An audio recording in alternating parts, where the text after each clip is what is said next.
Assalamualaikum warahmatullahi wabarakatuh. Materi Geografi kelas 12 semester 1, bab 1 tentang konsep wilayah dan tata ruang. Pada pertemuan ketiga akan membahas pembangunan dan pertumbuhan wilayah. Di pertemuan sebelumnya, pewilayahan adalah usaha menggolongkan permukaan bumi atau bagian bumi tertentu untuk tujuan tertentu. Dan tata ruang adalah wujud struktur ruang dan pola pemanfaatan ruang baik direncanakan maupun tidak. Pembangunan dan pusat pertumbuhan. Pembangunan ialah suatu upaya meningkatkan segenap sumber daya yang digunakan secara berencana dan berkelanjutan dengan prinsip daya guna yang merata dan berkeadilan.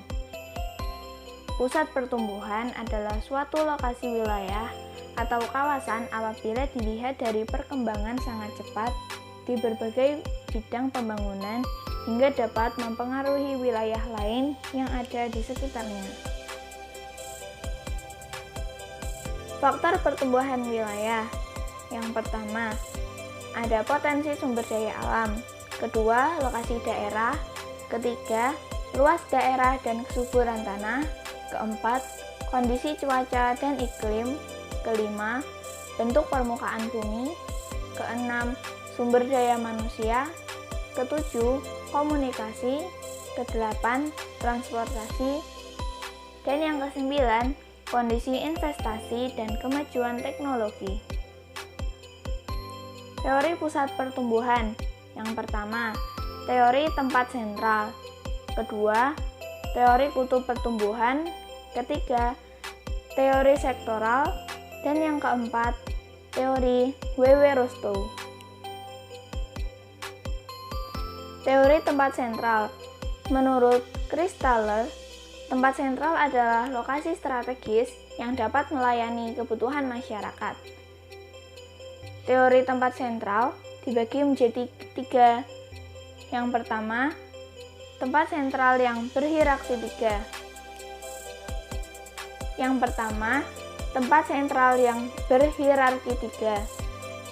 Pusat pelayanan berupa pasar yang senantiasa menyediakan barang-barang konsumsi bagi penduduk yang tinggal di daerah sekitarnya. Kedua, tempat sentral yang berhierarki empat. Suatu lalu lintas yang optimum.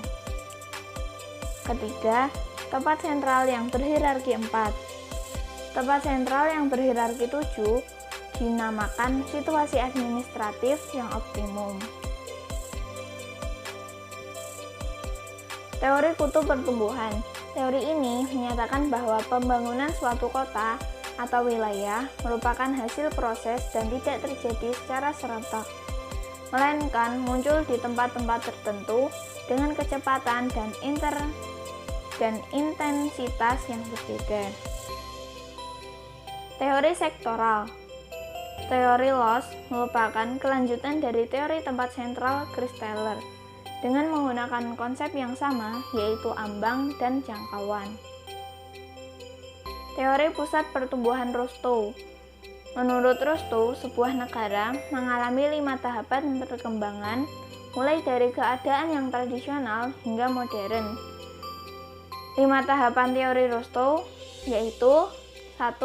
Masyarakat tradisional menjadi prakondisi lepas landas, kemudian lepas landas, kemudian kedewasaan, dan berakhir di konsumsi tingkat tinggi. Pusat pertumbuhan di Indonesia. Berikut pusat pertumbuhan di Indonesia.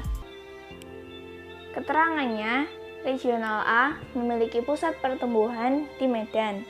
Regional B memiliki pusat pertumbuhan di Jakarta.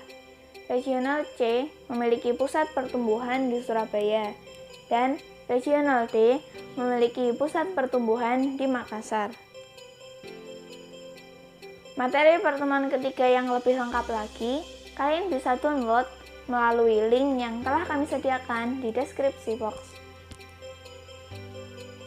Untuk kegiatan selanjutnya, kalian bisa mengerjakan UKBM 3 Yang soalnya bisa kalian download melalui link yang telah kami sediakan di deskripsi box. Bye-bye. Wassalamualaikum warahmatullahi wabarakatuh.